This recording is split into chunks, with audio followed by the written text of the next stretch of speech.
Question, which is better, New York style pizza or Detroit style pizza? Leave your comments down below. I'm curious.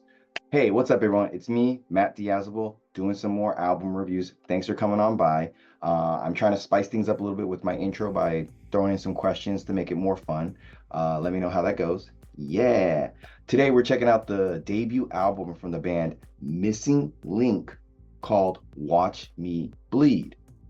And a little bit about this band is they come out from the New York area. I'm not too sure if it's New York City or not. I couldn't find the info on that properly.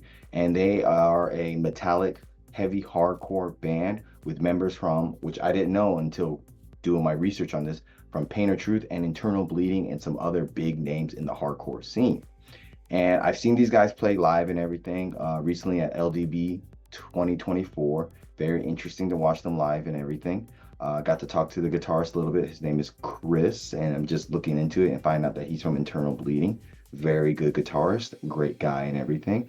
And I want to say this band is a really, really heavy, heavy, hardcore band. And that's a pretty good description of it, I think. I think a lot of people will agree to that. With all that being said, let's get into this review and my final thoughts on it. This song starts off with some really hard ass riffs and some really good drumming from the snare drum and everything. It's really popping here, and I like that. And then the vocals kick in and everything. They sound really heavy for sure, but he sounds like he needs more practice being a vocalist. I feel like the backing vocals sound really good, and there's some nice double kicks in the middle of the song that are really nice. The riffs in the middle of the song are good, but they're not very impressive. But in the back end of the song, they definitely come off more impressive and just sound more interesting. The guest vocals sound a little rough, but more experienced than the main vocalist. Overall, this song is really messy, I feel like, and a hard opening song to play. This song feels more focused and might have been a better opening track, I feel like, but I understand why they put it in the second spot and everything.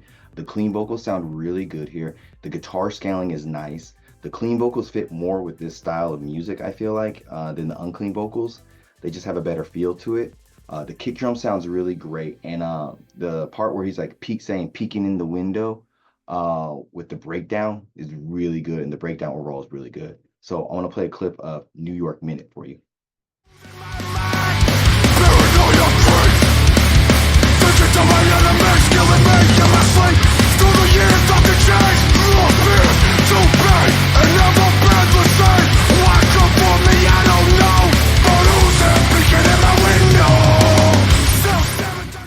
Ooh, that peeking in my window just sounds really clean. There's a nice bass opening on this track that I like. And then overall, I feel like at the beginning of the song, it has more of a slower and heavier sound to it that's nice.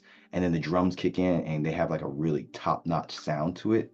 And then there's a mix of like clean vocals with some cool like reverb guitars. I don't know if I'm like defining that correctly, but the way the guitars and the clean vocals work together is really nice on this track. The song has a really good groove to it, even with the harsh vocals, like usually not playing so well, but everything just sounds really like on point with this song. And the gang vocals and backing vocals really make this song stand out. So I'm gonna play a clip of Scraps for the Dog.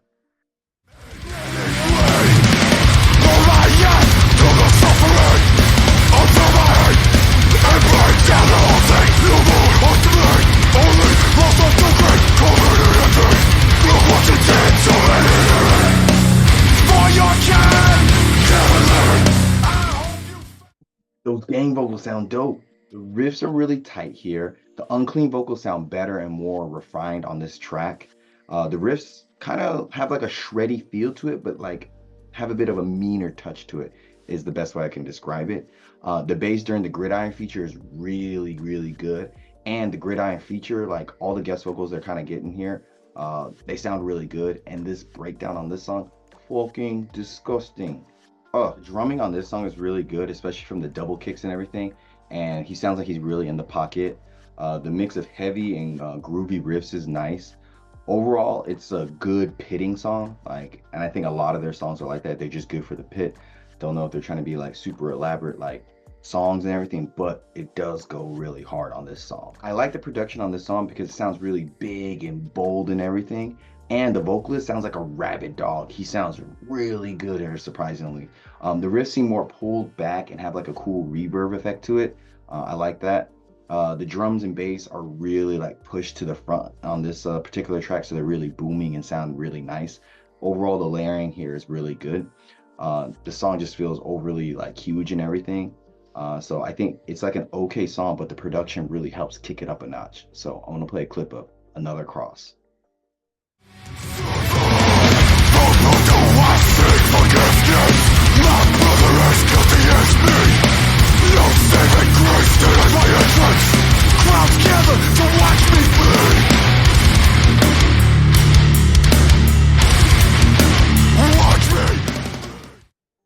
Ooh, vocals seemed really muffled on this song, and the drums and the guitars kind of weren't that interesting. Like, at least in the front end of the song, it wasn't that interesting. And as the song progresses, it's just a standard heavy song with nothing really flashy about it. So, meh. And just like the last song, again, I'm getting more feelings of like an uninspiring like first half of the song. Like it's just generic heaviness and just hard to be hard. And I think by now it's getting, I won't say redundant, but it's just not really filling a void that I want to feel. It's kind of just like, lackluster a bit. Even like the heavy breakdown is just kind of like a bit lacking. Now I feel like we're back on track here because the riffs are a bit sharper. The mid song breakdown is not too bad. And the clean vocals on this particular track remind me of E-Town Concrete, right? A little weird. The riff's got a nice heavy thickness to it, and it just makes it more interesting compared to the last couple songs. The drums are not as intense as like the other songs, but I feel like he's playing really, really tight and fast here. Like they're nothing crazy, but he's just do. He's just getting it. Good drum fills. The riffs sound really chunky and dope here. Mix of clean and unclean vocals is good. They got a good balance with this track. And the guitar's got some really cool pinch harmonics that I think really like add to the song and make it a little bit more different. I'm very split about this last track on this album because it starts off in like a slow tune like sound with the guitars and everything, but then they push into some heaviness and it kind of gets like typical generic heaviness with some little bit of a, I guess, flavor added with the guitars having a different sound to them and vibe, and the bass is played well here, but it's just like them being heavy and heavy. But then midway they get a little bit spooky again from like the beginning intro of this song, and it sounds really cool with just how slow and like different it sounds. And then they have clean vocals added on top of that, which really makes it like it almost feels like a different band. And so like you get all heaviness throughout this album, but this track, you know, they try and switch it up a little bit with a little bit of like, I want to say shoegaze in there, but yeah, it's a very refreshing track. But I think the mix of heaviness kind of brings it down a little bit. But very interesting track. I'm going to say something like a pun using the band's name because they're called Missing Link, and I feel lame doing it, but I'm going to do it anyway. I do feel like something is missing here, and I'll start with the bad here and then go into the good. And I will say that the vocals here are probably like the hardest thing to get into because they just sound so muffled or not really the best in terms of like matching with the sound of the band. Like they're heavy, but not in the way to match this band's like metallic hardcore style. I feel like maybe if it was more death metal, maybe the vocals would work a little bit better. But there's a few times where it does work, but most of the time the muffled vocals just sound really kind of unprofessional. But moving into some good stuff, the guest vocals, as bad as it is, well, not even guest vocals, backing vocals. The backing vocals and gang vocals sound really good here. They match with the energy of the album more, I think. Most of the guest features sound really good. They bring a lot to the table, and that's nice. And I really like the guitar riffs on this, like how the guitars are being played on this album. They got some interesting playing, especially like on Scratch for the Dog and the last song of this album. They try to switch things up a little bit and be different and not just be heavy, which is nice. The drumming, very big, bold sound, thanks to the I guess the producer and the mixing and layering, because sometimes the tracks have the bass or the drums up front and they just sound huge and nice. And he's not the most technical drummer, I think, but they're doing a really good job of just playing the drums hard and intensely. The bass, sometimes I couldn't hear the bass on some of the tracks, but when I could hear it or when it did have like a solo or something, it sounded really good in tune and everything. So no, I guess not not too many complaints on that and everything. So overall, it would say the vocals were probably the one thing dragging things down for this debut a little bit.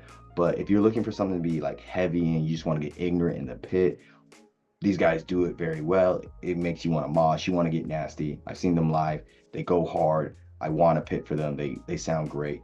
But if you're looking for something more new, innovative, or kind of different, you're not really gonna find it here, I think. But still, pretty decent album and everything. So with that being said, I will say this debut album from Missing Link, Watch Me Bleed, is a solid 7 out of 10. Links down below. Tell me what pizzas you like, Detroit or New York style. What do you think about this band? And tell me how I'm doing and everything.